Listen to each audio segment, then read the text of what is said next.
What's up guys, I'm Phoenix Master 1 and today we have got the update announcement for the upcoming update and also remix for DAGR and Seiros. So DAGR is going to be getting attack speed Hexblade as the updated skill. She did have attack speed push before and she does have the unity effect built in her weapon, so I kind of wish that she had attack speed unity because in this case it would have been better than Hexblade, but still Hexblade is pretty easy to trigger, especially in the light season where you do have Peony as your dancer. So that can just allow her to get the adaptive damage and the Hexblade status.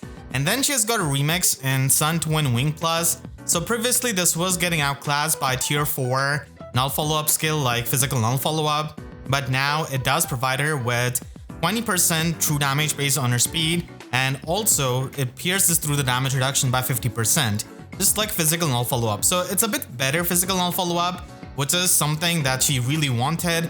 And I hope that with her weapon refine, she's able to get something that can make it a lot easier for her to gale force, because she doesn't really have -1 special cooldown in her weapons, and maybe they could give that to her just like they did with Freya, so that would definitely help her quite a lot.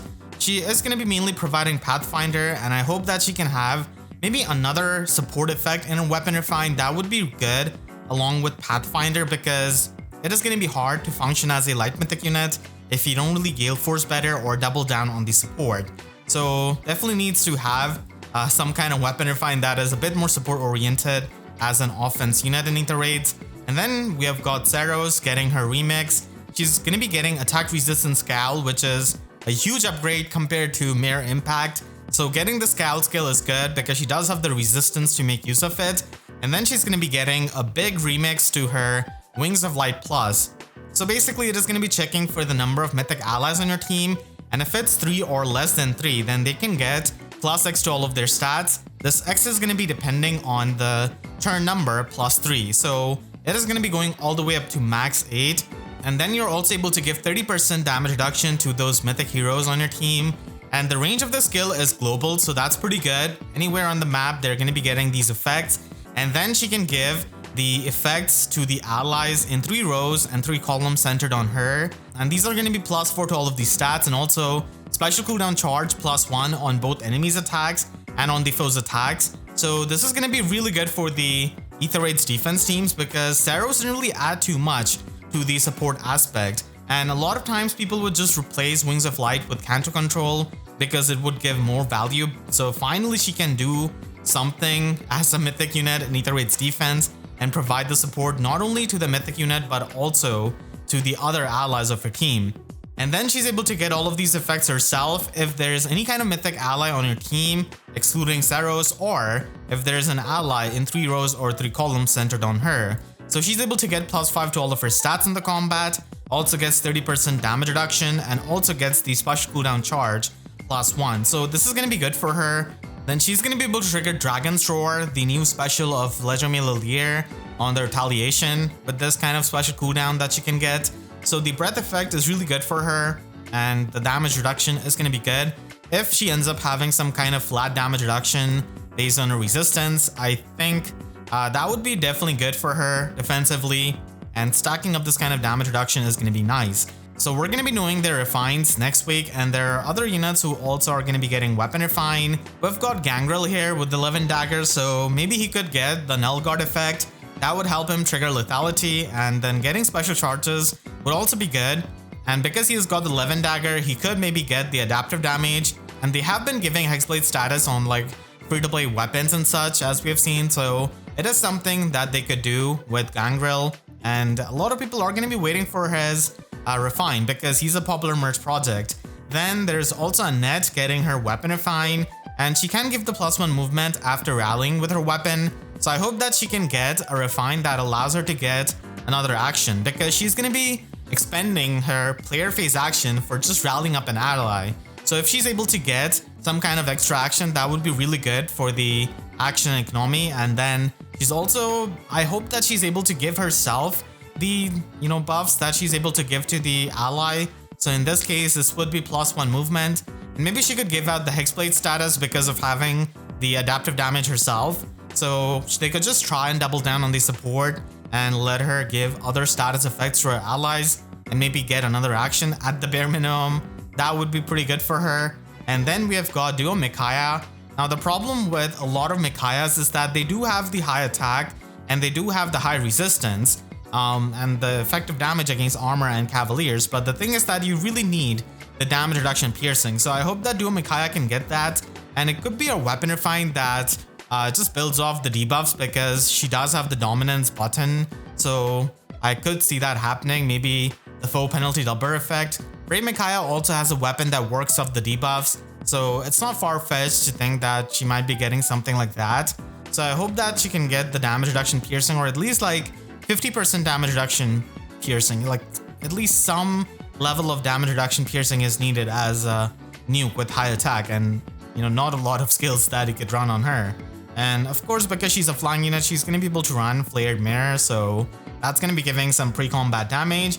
And then we have got Fallen Male Corrin getting a Refine. So they're going to be probably doubling down on the solo aspect of his weapon, and I hope that if that's the case, then they're able to give him these, you know, effects which make up for the fact that he's not going to be able to get the support from his allies. So maybe getting the Scowl effect would be pretty good because he doesn't really have the resistance for it. So if he's able to get the Scowl effect without requiring a resistance check, that would be really good and would make him a lot better, especially because of the guard effect in his weapon.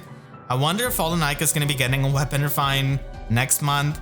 And then finally we have got Midori getting Lucky Bow. So I'm not sure what they can do to like capitalize off of her personal skill from Fates. Maybe they could try and give her the special jumping like Golden Yule Bow. That would be pretty good because then she would be able to trigger Miracle a lot easily. And if you have played the Wi-Fi battles in Fates, then you do know that Miracle Midori is easily one of the best units. So maybe they could try and reference that and make it so that she can get the special jumping. That would be nice. And I haven't really used her too much outside of like Rooker Sieges, mainly with like a Brave Bow so that she can quad the enemy. She just had a Spendthrift Bow, so maybe they could make it so that she can debuff the enemy's attack even more. And maybe it uses some kind of debuffs because she does come with a chill scale. So those are going to be all of the weapon refines for this month. And next month we should be having a refine for George and also for Bride Nyla. They did do Duo Micaiah first, so that's why Bride Nyla is probably going to be following up. And there are going to be no remix or refines next month, so we're probably just going to be getting 5 refines. And then we also have the Divine Codes Ephemera 3 Combat Manual, so they're going to be giving us Spring Severa, who does have R-Dual Cavalry 4 and Joint Tone Attack, so not all that useful unless you want to run a Cavalier in Arena. And I guess this is going to be helpful for me because I do have a plus in Regan now on my free-to-play account. So recently finished her up and now she could be used in Arena. I'm glad that they're giving away the dual skills in these limited ephemera manuals, but her fodder is still not that good and she does have lot speed resistance, which might be more useful to the people if you're trying to get New York Quasir from the Divine Codes 5. So in that case, the lull speed skill can help you. And then we also have Spring Henry. His fodder is also kind of underwhelming. He mainly provides Rally Defense Res Plus, and then he also has the Rue skill. So Rally skill is only there for the arena usage. So unfortunately, the 5-star lot of this Ephemera badge is not really all that good. And then we've got Wind Tribe Fuga, and he does have Wind Tribe Club, which is a pretty nice inhittable axe. And then he has got Heavy Blade 3 at 5-star. There's also Vanessa providing upfront lance and also attack resistance catch 2. And if you're trying to make her a merge project, then she could be a free merge. And then we've got Kiragi, who does provide Swift Sparrow 2 at 5-star and also Drive Speed 2 at 4-star. And Merlinus is going to be really valuable with Reposition and Wings of Mercy 3 at the same time. And then finally we have got Benny, who just provides Bracing Stance 2 at 5-star and not really much. So this Ephemera badge is kind of underwhelming, honestly. I wish they had like better 5-star units. And we have also got Divine Codes 5, so the fodder is absolutely amazing. And I'm going to be making a full video on this, but basically they've got a rearmed unit at the end of every single path, which is really, really good. And even the middle paths are really good with Ascended Fur. There's also Soaring Guidance of Summer Ivy. So the fodder is really premium. And there are 2 infantry pulses to be found in Genealogy and Thracia path. So I'm going to be going over the builds and the usage case of all of these divine codes. And I'm probably going to be uploading that tomorrow or day after tomorrow. So that is going to be Divine Codes 5, which I've definitely been waiting for. And last year we did get like 27,000 Divine Codes or around that. So you're going to be able to max out a couple of paths in the upcoming year. And then they are going to be doing a really big quality of life change where the display scale keywords are going to be a feature. So basically the effects that are in the brackets are going to be not described whenever you're going to be clicking on a description of a skill, which is really good. So as we can see here, we have got a tuned Ivy with AR Fortrace 4. When you turn on the keyword setting, then it is not going to be showing the description of counter remaining movement. So that's useful to make sure that there's not a lot of text on the screen, and it can be daunting at times, like having a big box of all of the words. So this is definitely going to be making it a lot easier on the eyes to read the effects. And for the people that have played this game for a long time, we already know the keywords and everything. So having the extra text is not going to be doing anything. It's just fluff at that point. So this is an amazing change. And they're also going to be adding memento events, and Healing Tower is going to be upgradable to level 12. So that's a pretty important structure in Aether Raids defense. And I guess it's less so now if you're running like the big threat range teams like Flyer Lines or Cav Lines, but still it's a useful structure. And then they're going to be adding Whisperers, the theme of Eremia's Assassins from New Mystery of the Emblem, and Holy Land of Lethos, which is from Engage. And Summoner Duels is also going to be getting updated with the max favor level at 4,100, and then they're going to be adding Pern and also Nabata Hawkeye into the Grail pool. And they're going to be changing the healer specials where even if the healer dies, they're still going to be inflicting the status from their specials. So in this case, there's Glitter of Light inflicting the flash status. So if the special triggered in the combat, then even if the healer dies, you're going to be able to inflict the flash status on the target and the foes in 2 spaces of the target. So that is pretty much all of the things that we have got in this update. You can click the link on your screen right now to see my review of Legendary Lear and my Earth Legendary tier list. And make sure to subscribe and hit the notification bell, because YouTube sub boxes are about as functional as the limited Ephemera manuals of this patch. With that said, I'll see you guys next time. Thank you so much for watching and have a great day.